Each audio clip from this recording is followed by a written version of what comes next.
특검이 나오라고 한 시간보다 10분 넘게 지각 출석한 피의자 김건희는 자신을 아무것도 아닌 사람이라고 했습니다. 국민 여러분께 저같이 아무것도 아닌 사람이 이렇게 심려를 끼쳐서 진심으로 죄송합니다.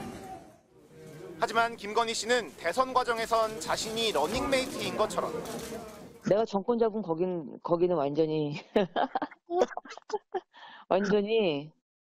무사하지 못할 거야 아마. 윤석열 전 대통령 당선 뒤엔 대통령 부인이 아니라 대통령으로 착각하는 듯한 인식을 드러내왔습니다. 좀 적극적으로 저는 그 남북 문제 제가 좀 나서주는 게요.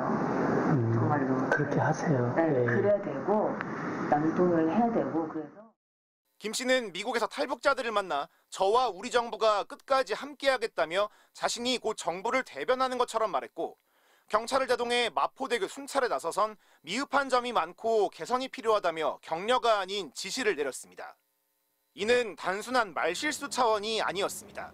김 씨는 대선 기간 도움을 준 정치 브로커를 위해 여당 공천에 관여하며 자신에게 없는 권한을 행사했다는 논란을 자초했습니다.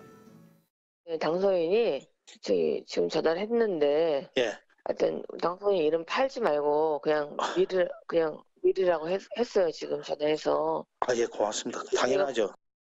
영부인이 민간인에게 디올백 받는 영상이 공개되며 거센 비판을 받았지만 정작 수세에 몰린 건 김 씨의 사과를 요구했던 여당 대표였습니다. 제가 사퇴 요구를 거절했기 때문에 구체적인 내용에 대해서는 말씀드리지 않겠습니다.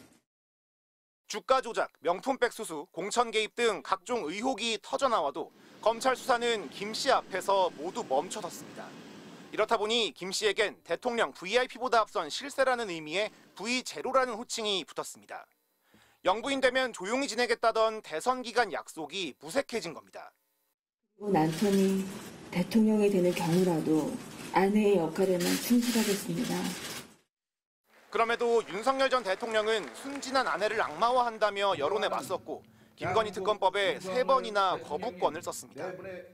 대통령에 대한 아내로서의 이런 조언 같은 것들을 마치 국정농단화 시키는 그거는 정말 우리 정치 문화상이나 또 우리 문화적으로도 이건 맞지 않는 거라고 저는 보고요. 헌법에 규정된 대통령 거부권을 내세워 수사를 피해왔던 김건희 씨. 본인 말처럼 영부인도 검찰총장 부인도 아닌 사람이 되어서야 결국 수사기관 앞에 섰습니다. MBC 뉴스 이준범입니다. 국정농단 의혹의 정점 김건희 씨가 서울 광화문에 위치한 특검 사무실에 출석했습니다. 윤석열 전 대통령 재임 3년 내내 숱한 의혹들에 휩싸였지만 이제서야 제대로 조사를 받게 된 겁니다.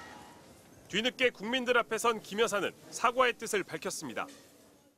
국민 여러분께 저같이 아무것도 아닌 사람이 이렇게 심려를 끼쳐서 진심으로 죄송합니다. 수사 잘 받고 나오겠습니다. 전직 영부인이 특검 수사 대상이 된 것도 공개적으로 수사기관에 출석하게 된 것도 모두 이번이 처음입니다. 김 여사는 스스로를 아무것도 아닌 사람이라고 말했지만 특검은 피의자로 부르며 조사하고 있다며 혐의가 있음을 분명히 했습니다. 오늘 조사 대상만 5가지 의혹에 달할 정도로 혐의는 광범위합니다. 도이치모터스 주가 조작 의혹, 그리고 이와 관련된 윤석열 전 대통령의 허위 발언 혐의, 2022년 재보궐선거 당시 김영선 전 국회의원 공천에 개입했다는 이른바 명태균 게이트, 통일교 측으로부터 청탁 대가로 고가의 목걸이 등을 받았다는 건진법사 게이트와 2022년 나토 순방 당시 착용한 고가의 목걸이를 재산 신고하지 않았다는 의혹 등입니다. 김건희 국정농단 특검의 수사기간은 기본 90일에 최장 150일. 수사 개시 약 한 달 만에 최종 수사 대상을 대면하면서 특검팀은 수사의 성패를 가를 첫 분수령을 맞았습니다. MBC 뉴스 윤상문입니다. 지난해 7월 3일 김건희 여사와 김주현 당시 대통령실 민정수석이 통화한 것으로 알려졌습니다. 김 여사는 일반 휴대전화가 아닌 도청이 불가한 비화폰을 사용한 걸로 전해졌습니다. 두 사람이 통화한 시점은 검찰이 김 여사를 대면 조사하는 방향으로 가닥을 잡고 세부 일정을 조율할 때였습니다. 도이치모터스 주가 조작 의혹, 명품 가방 수수 의혹과 관련해 언제 어디서 김 여사의 조사가 이뤄질지가 초미의 관심사였습니다. 그런데 통화한 지 약 2주 뒤 김 여사는 검찰청사도 아닌 대통령 경호처 부속 건물에서 비공개 조사를 받았습니다. 검찰총장도 사전에 조사 계획을 알지 못했고 검사들이 휴대전화를 모두 반납했다는 사실까지 알려지며 황제 조사 논란이 불거졌습니다. 예외도 특혜도 성역도 없다고 말씀드렸습니다. 그러나 대통령 부인 조사 과정에서 이러한 원칙이 지켜지지 않았고 조사 대상인 김 여사가 검찰 등을 관할하는 대통령실 민정수석과 민감한 시기에 통화한 것 자체가 부적절하다는 지적이 나옵니다. 게다가 김 여사가 국가적 보안 사항이나 기밀을 다루는 국방부, 국정원 등 고위공직자에게만 지급되는 비화폰으로 통화를 한 것도 논란입니다. 비화폰 한 대를 김건희 씨에게 지급했다라는 거고요. 대통령 내외를 포함해서 총리 장관 비화폰 전화번호 목록까지 장관들에게 경호처가 지급했다라는 겁니다. 확인해 드릴 수 없습니다. 무슨 대화를 나눴냐는 질문에 김주현 전 수석은 답을 하지 않았고 김 여사는 기억이 안 난다고 말한 걸로 전해졌습니다. 김건희 국정농단 특검법에는 김 여사 의혹들과 관련된 대통령실의 수사 방해 의혹 등이 수사 대상으로 명시돼 있습니다. MBC 뉴스 구민지입니다. 경호처는 최근까지 김건희 여사에게 비화폰을 지급한 사실을 인정하지 않았습니다. 김건희 씨에게도 비화폰을 지급한 적 있죠? 확인해 드릴 수 없습니다. 왜 확인을 못합니까? 자기한테 불리한 걸 확인을 못한다 그러고. 하지만 경찰이 12.3 내란 수사를 위해 확보한 경호처 서버 기록과 불출 대장에서 김 여사의 비화폰 사용 내역이 드러났습니다. 경호처도 처음으로 MBC 취재진의 김 여사에게 비화폰을 지급한 사실을 인정했습니다. 경호처 관계자는 김 여사가 영부인으로 별도 행사를 하면서 다른 사람들과 소통하는 내용을 비밀로 유지해야 해서 비화폰을 지급한 것이라고 설명했습니다. 그러면서도 역대 대통령 부인들과 김혜경 여사에게도 비화폰이 지급됐는지에 대해서는 보안상의 이유라며 답변을 거부했습니다.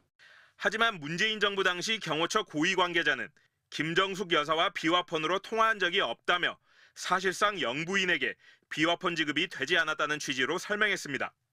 윤석열 정부 경호처는 내란 비선인 민간인 노상원 씨에게까지 12.3 계엄 직전 비화폰을 지급했습니다. 김성훈 전 경호차장 비서관 이름으로 지급된 비화폰은 김용현 전 국방장관을 통해 노 씨에게 넘어갔고 반납 과정에서 노 씨의 사용 기록은 삭제된 사실까지 드러났습니다. 비화폰이 이처럼 임의적이고 허술하게 관리된 건 사실상 명확한 지급 규정이 없어서입니다. 관련 규정은 국가정보보안지침이 거의 유일한데 각급 기관회장은 주요 보직자가 안전한 통화를 위하여 사용하는 공용 휴대폰, 이른바 안보폰, 즉 비화폰이 분실, 훼손되지 않도록 관리해야 한다고만 돼 있습니다. 누구에게 비화폰을 지급할 수 있는지 사실상 규정이 없는 겁니다. 다만 주요 보직자의 사용을 전제로 해 공직자가 아닌 김 여사나 노상원 씨가 비화폰을 사용한 건 지침 위반 소지가 있습니다.